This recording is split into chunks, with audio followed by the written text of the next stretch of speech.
নমস্কার আমার প্রিয় বন্ধুরা, আমি প্রকাশ। আশা করি সকলে ভালো আছেন। শনিবারের সন্ধ্যায় আমাদের অলৌকিক জগতে সবাইকে স্বাগত। আজ শুনবেন জামাই ষষ্ঠী স্পেশাল এপিসোডে ভয়ঙ্কর ভূতের গল্প। গল্পের সূত্রধর ও কিছু পুরুষ চরিত্রে আমি আপনাদের প্রকাশ, অন্যান্য চরিত্রে পপি ও তিতলি। আর যে সকল বন্ধুরা এখনও আমাদের চ্যানেলটি সাবস্ক্রাইব করেননি তাদের অনুরোধ করব এখনই সাবস্ক্রাইব করুন আমাদের ইউটিউব চ্যানেল স্টোরি ইন 003। আর কথা নয়, শুরু করছি গ্রাম বাংলার ভয়ঙ্কর ভূতের গল্প জামাই ষষ্ঠী।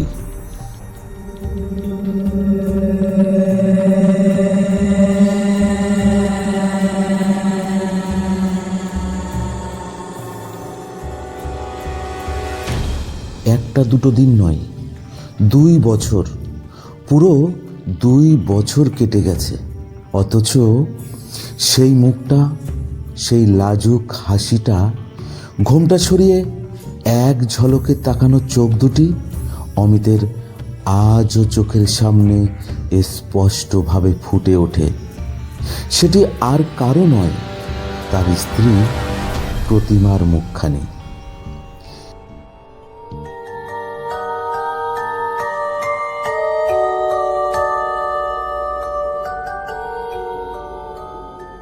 বিয়ের 1 সপ্তাহের মাথায় ওকে রেখে চলে যেতে হয়েছিল বিদেশে, সুদূর ইটালিতে। বোনোলিয়া শহরে এক 5 স্টার হোটেলে শেফ হিসাবে কাজ জুটেছিল। সেই কারণে অত তাড়াহুড়ো করে সব ছেড়ে যেতে হয়েছিল। সেদিন চোখের জল নিয়ে বিদায় নেবার সময় অমিত বলেছিল, 2 বছর পরে ফিরব, বিশ্বাস করো, তোমাকে ছেড়ে যেতে মন চাইছে না। হাসি মুখে প্রতিমা বলেছিল, তুমি আমার কথা একদম ভেবো না, মাত্র 2 বছর তো, দেখতে দেখতেই কেটে যাবে। তুমি সাবধানে যেও, আর ফোন তো রইল, তোমার সঙ্গে প্রতিদিন কথা হবে।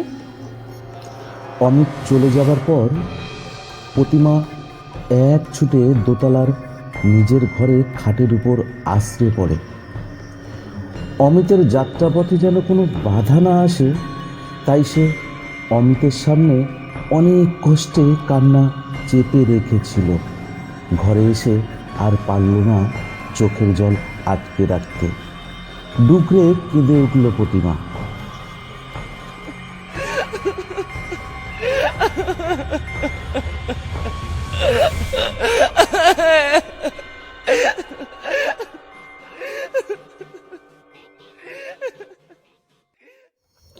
আজই ঠিক 2 বছর পর সে ফিরছে প্রতিমার কাছে। তার শ্বশুরবাড়ির গ্রাম নিঝুমপুরে। হৃদয়ে যেমন আনন্দ, তেমন একটু কষ্ট, উৎকণ্ঠতা বিরাজ করছে তার মনে। কেননা 6 মাস আগে শেষ কথা হয়েছিল প্রতিমার সঙ্গে। তখন শ্বশুরমশাই অভয়চরণ বলেছিলেন, সামনের ষষ্ঠীতে কিন্তু বাবা জীবন তোমায় আসতেই হবে, কোনো বারণ কিন্তু শুনবো না। যেভাবে হোক তুমি ছুটি নিয়ে চলে এসো কিন্তু বাবা। তাই সেই মতো অমিত ফিরছে তার শ্বশুর বাড়িতে। আজ শনিবার, আগামীকাল রবিবার জামাই ষষ্ঠী। তাই কলকাতা থেকে দই, মিষ্টি, সন্দেশ আরও বিভিন্ন প্রকার খাবার দাবার কিনেছে। কেননা এটা তার প্রথম জামাই ষষ্ঠী বলে কথা। প্রতিমা আঙুর খেতে খুব ভালোবাসে। 2 কিলো আঙুর কিনে অমিত কলকাতা থেকে ট্রেনে উঠে পড়ল।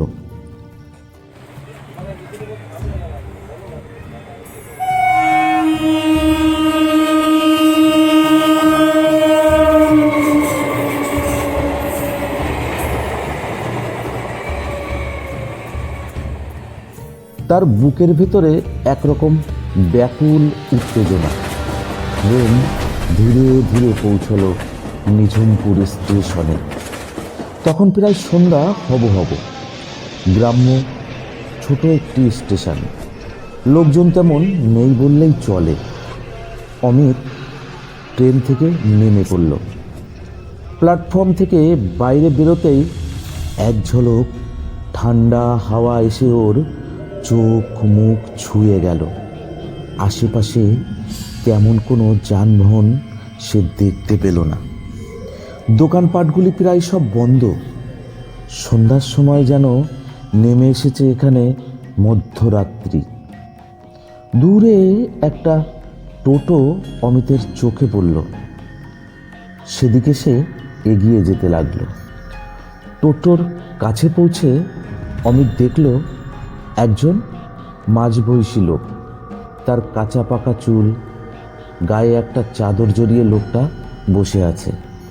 এই যে দাদা, নিঝুমপুর যাবেন? নিঝুমপুর নামটা শুনে লোকটা চমকে উঠে অমিতের দিকে তাকিয়ে বলল, না বাবু, ওইদিকে আমি খুব একটা যাই না, গ্রামটা ভালো নয়। এতটা রাস্তা আর অন্য কোনো গাড়িও তো দেখছি না।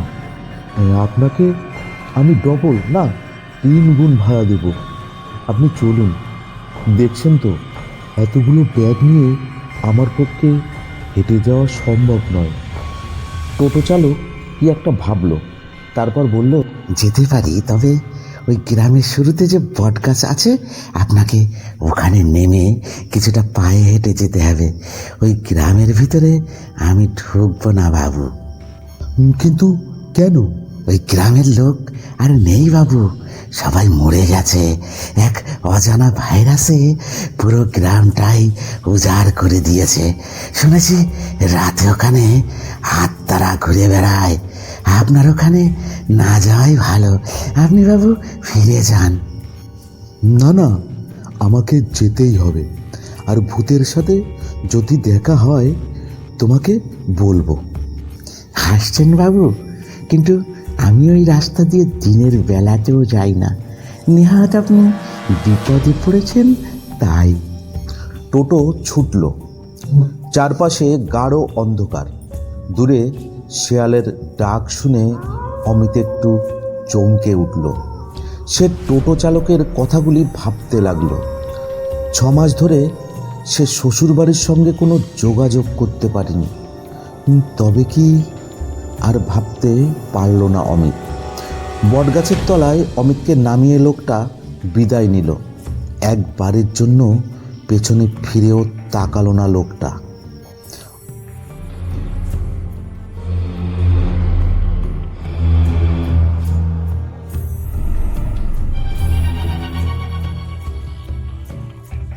অমিত একা হেঁটে চলল নিঝুম নিস্তব্ধ গ্রাম্য পথ ধরে।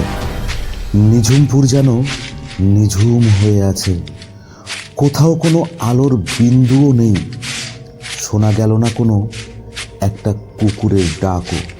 শুধু ঝিঝি পোকার কান ফাটানো ডাক আর শুকনো পাতার উপর হেঁটে যাওয়া খসখস শব্দ শোনা যাচ্ছে। অমিত হেঁটে চলেছে।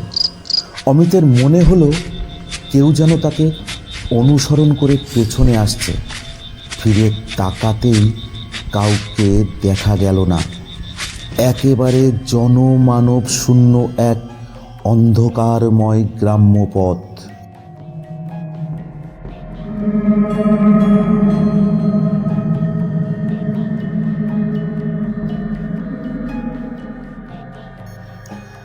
অমিত যখন তার শ্বশুরবাড়ির সামনে পৌঁছালো তখন রাত প্রায় 8টা। বাড়িটা পুরোপুরি অন্ধকার। আশেপাশে যেন অসংখ্য ছায়া ঘুরে বেড়াচ্ছে। হঠাৎ মনে হলো মাটি ফুঁড়ে কে যেন সামনে হাজির হলো। দাদা বাবু, গলাটা শুনে চমকে উঠল অমিত। কে? আমি ষষ্ঠীপদ। চলো চলো, ভেতরে চলো, কর্তাবাবু আর দিদিমণি অপেক্ষা করছে। লোকটার মুখ চাদরে ঢাকা, কেবল চোখ দুটি টলমল করছে হারিকেনের হলুদ আলোয়। অমিত একটু অস্বস্তিতে বলল, তুমি ষষ্ঠীপদ? হ্যাঁ দাদা বাবু, আমি তো। 3 দিন কারেন্ট নেই, তাই এত অন্ধকার। তুমি চলো। ভেতরে ঢুকতেই ঠান্ডা একটা শিমেল ঢেউ এসে ওকে ছুঁয়ে গেল। ঘরদোর সব একই আছে, কিন্তু কেমন যেন ফাঁকা, শীতল। শিলের নিচে অভয়চরণের গলা শোনা গেল, বাবা জীবন, উপরের ঘরে যাও, প্রতিমা জলখাবার নিয়ে এখনই যাচ্ছে। অমিত শিলের দিকে তাকাতেই দেখল সেখানে কেউ নেই। অভয়চরণ কথাগুলো বলে কোথায় যেন চোখের নিবিষে মিলিয়ে গেল।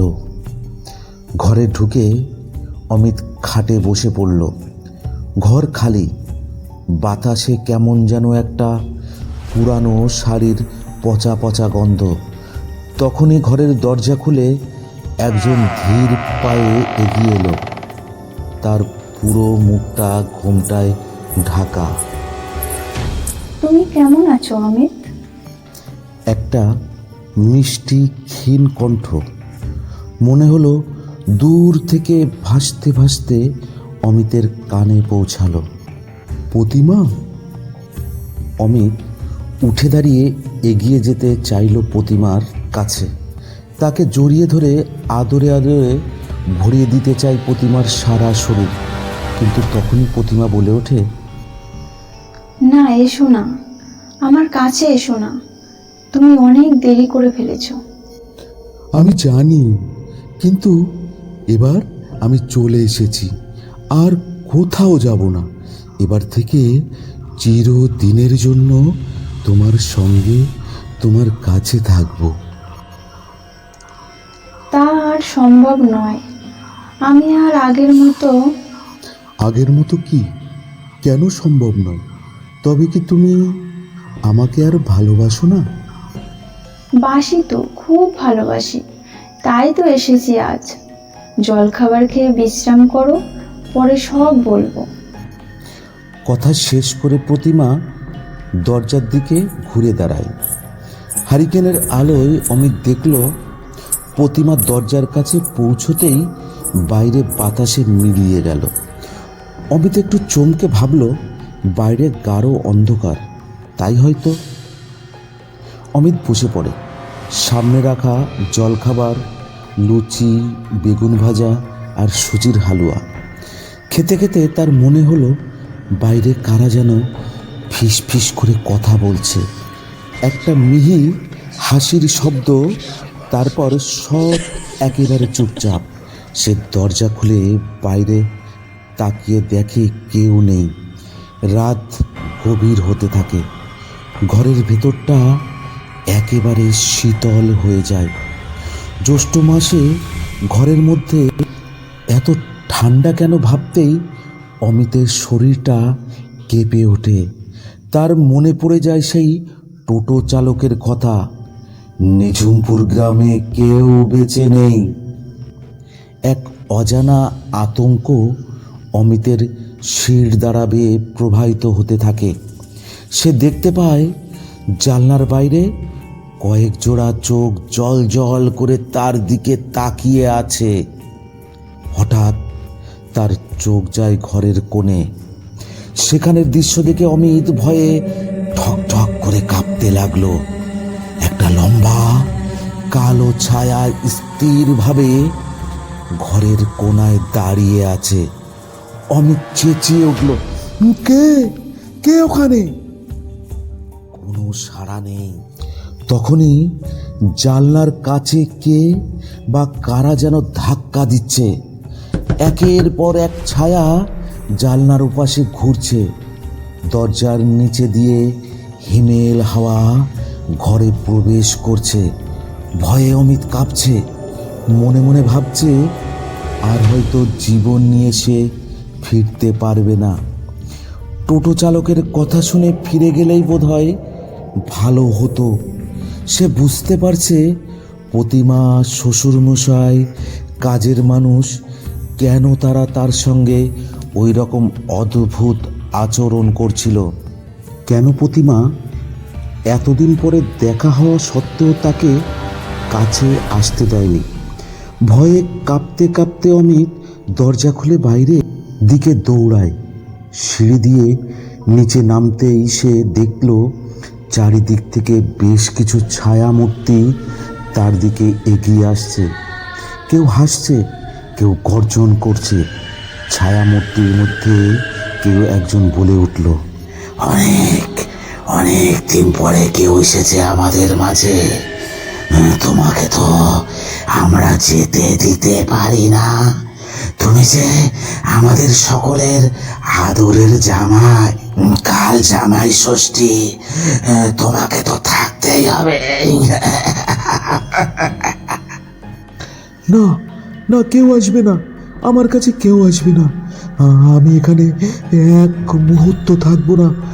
আমাকে আমাকে যেতে দাও। আর ঠিক তখনই হঠাৎ ওই ছায়া মূর্তিগুলির সামনে হাজির হলো প্রতিমা, অভয়চরণ, ষষ্ঠীপদ।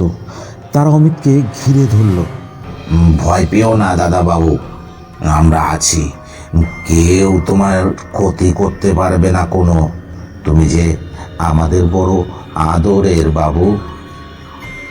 অমিতকে প্রতিমা ও তার বাবা এক সুরক্ষা কবচ সৃষ্টি করে গ্রামের পথ ধরে স্টেশনের দিকে এগিয়ে যেতে থাকে।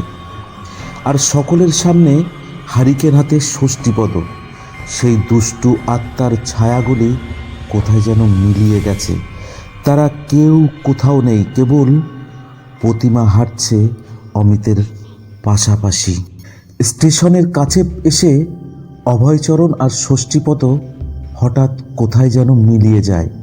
কেবল প্রতিমা দাঁড়িয়ে থাকে প্ল্যাটফর্মের কিনারায়।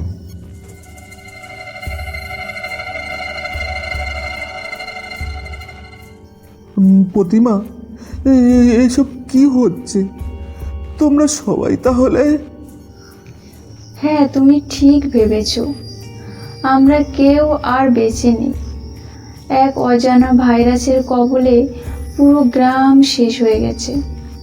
আজ থেকে 6 মাস আগে আমরা সবাই মারা গেছি। তাহলে তুমি কেন এলে? আর আমাকেই বা বাঁচালে কেন? তোমায় ছাড়া এ জীবন মৃত্যুর থেকেও যন্ত্রণাময়। এ যে ভালোবাসার টান অমিত। শেষবারের মতো তোমার মুখটা দেখতে এসেছি। এবার আমি মুক্তি পাব। তুমি ভালো থেকো। যদি আবার জন্ম নিতে পারি তখন। প্রতিমা হাওয়ার সাথে আস্তে আস্তে মিলিয়ে গেল।